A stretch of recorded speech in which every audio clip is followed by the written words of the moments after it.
Oui, je suis, née et grandie au Mexique où j'ai fait mes études de cinéma Mmh. et après ça fait 5 ans que je suis en France. Avant mon nouveau séjour, j'avais vécu une année en 2010 pour mes études à Lumière et depuis 5 ans, je suis installée en France avec ma famille, mon mari et mon fils.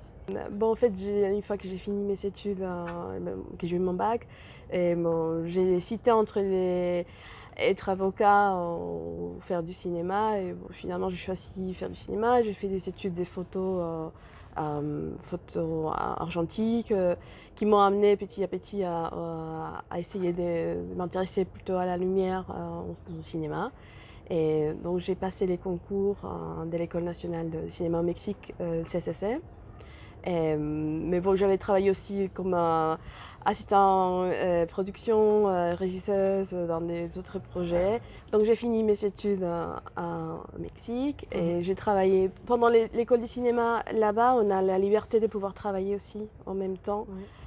Il y a des créneaux des fois qui se passent entre tournages et donc j'ai bossé comme un 2e assistant caméra, première, cadreuse, donc j'ai fait un peu tous les étapes et jusqu'à devenir, chef opérateur, donc tes collègues de ta promo commencent aussi à avoir des projets qui t'appellent et et voilà, donc je fais un peu un parcours traditionnel de faire une école de cinéma, et D'accord. voilà.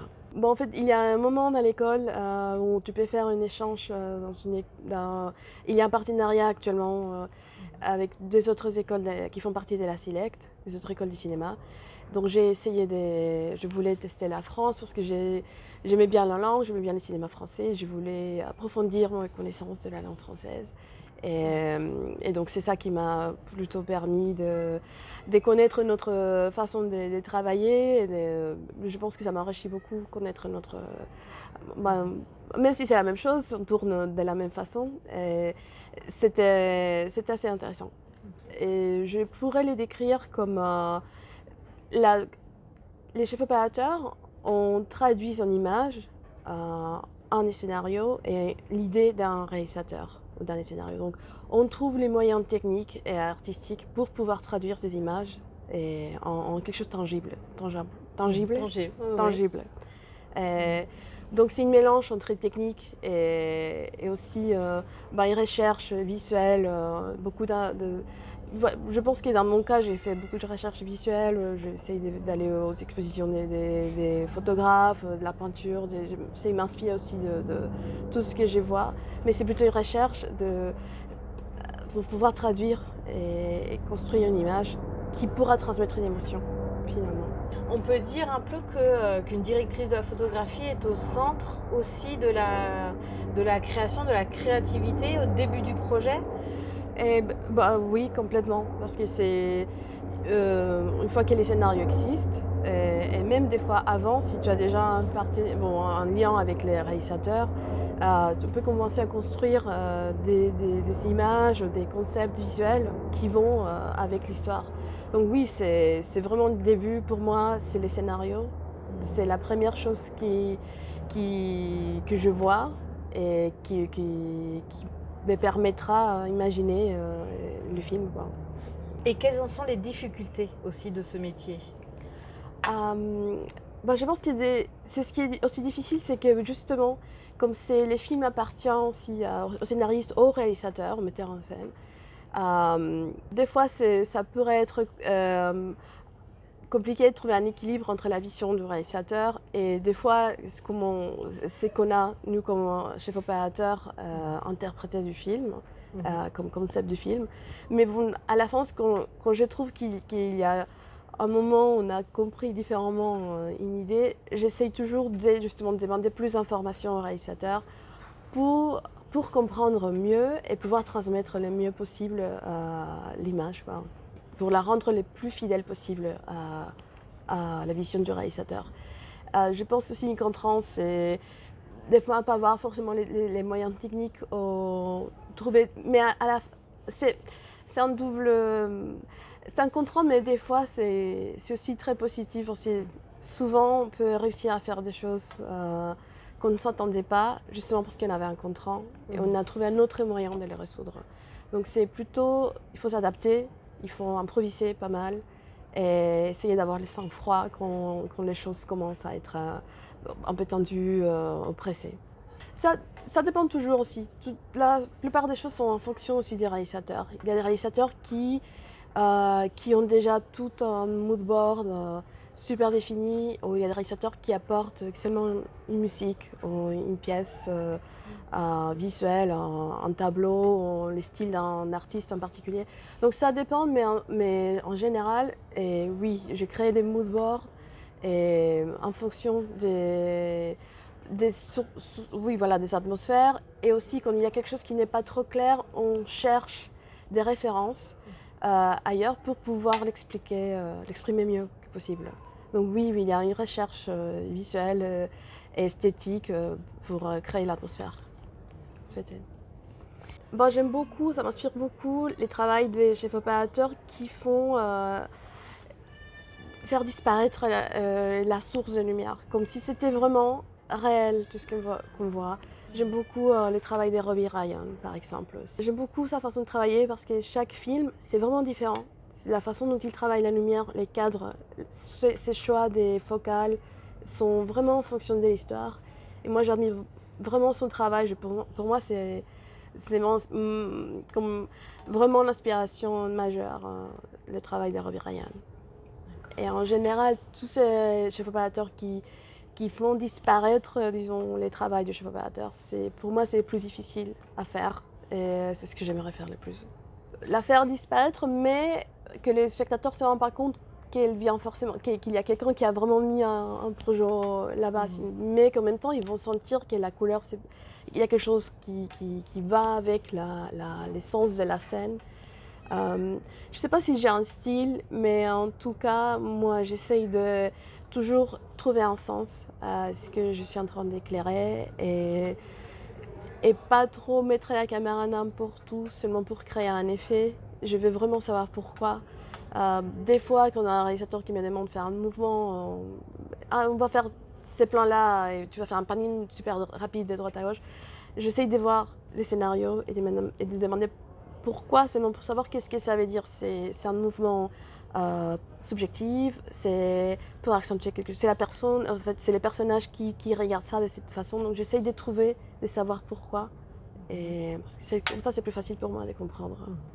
Et c'est simple de faire des propositions dans ces situations-là, parce que j'imagine que c'est souvent en plein tournage, sur le moment, non in situ, vraiment. Et oui, en général, en général, si la relation se passe bien avec le réalisateur, la plupart des fois, c'est oui. Oui, les propositions passent bien. Je peux lui dire, bon, écoute, on peut faire plutôt ça. Si je trouve que vraiment, il y a quelque chose qui ne marche pas, ou on a répété plusieurs fois les mouvements et en fait, ça ne donne pas ce qu'on voulait. Ou, bref, les cadres, ça peut être n'importe quel élément de l'image. Oui, j'essaye de proposer. La plupart des fois, ça passe bien. C'est quoi être une femme à la caméra? Est-ce que il y a une complexité différente à travailler sur ces postes-là? Techniquement, pratiquement, non. Aucune. N'importe qui peut faire ces métiers ou un autre métier. Il faut seulement vouloir le faire et aimer comme n'importe quel autre métier. Je pense que la seule contrainte, c'est social et ça vient plutôt de l'extérieur. Ça vient pas. Bon, la plupart des autres collègues chefs opératrices avec lesquels j'ai parlé, en fait, c'est plutôt l'extérieur qui nous pose la question. Quand on arrive à l'école de cinéma, quand on arrive dans un plateau, c'est comme pourquoi une femme, pas un homme? Et pour moi, c'était toujours une question qui vient plutôt de l'extérieur. Donc moi, je me suis jamais, quand j'ai voulu faire ces métiers, en fait, je ne savais pas forcément que ces métiers existaient.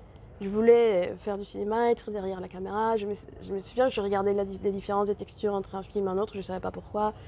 Et j'ai compris après, quand j'ai voulu faire mes études de cinéma, que ça existait ces métiers.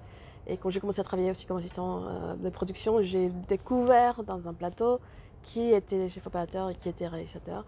Et c'est là où je suis voulu aller explorer ces métiers. Mais je ne me suis jamais posé la question sur si c'était adapté à moi comme pour ma condition, pour mon genre, pas du tout. C'est une question qui appartient plutôt à la société, mais Je pense que non. N'importe qui peut faire ce métier. C'était créé il y a 3 ans à peu près.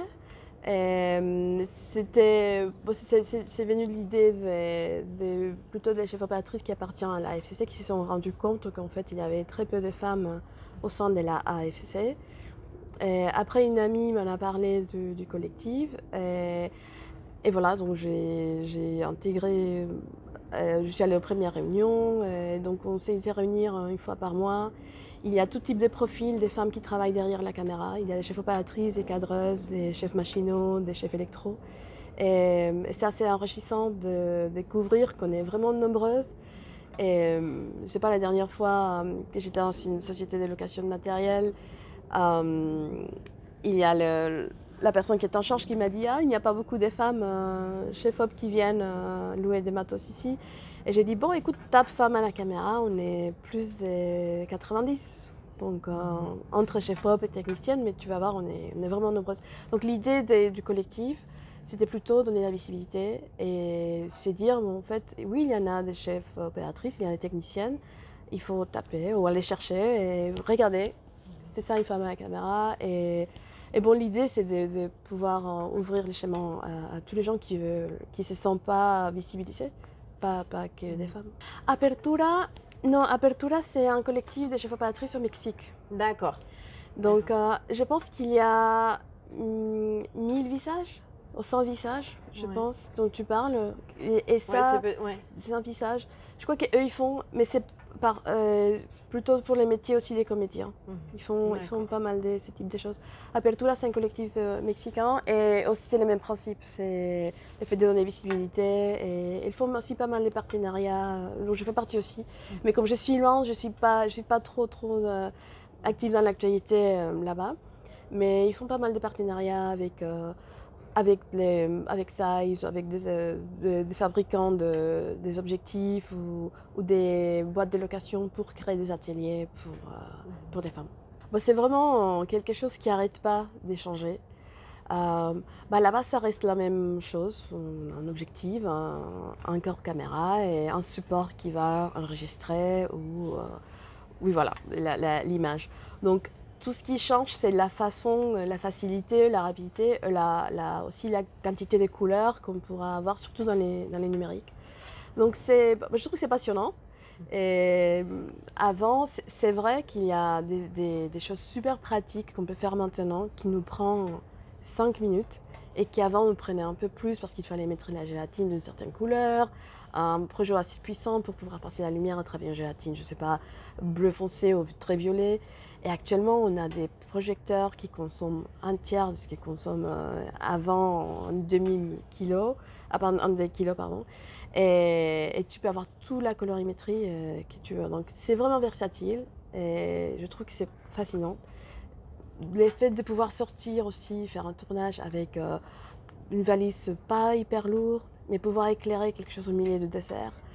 Je trouve que ça c'est aussi très, très pratique et j'aime bien profiter.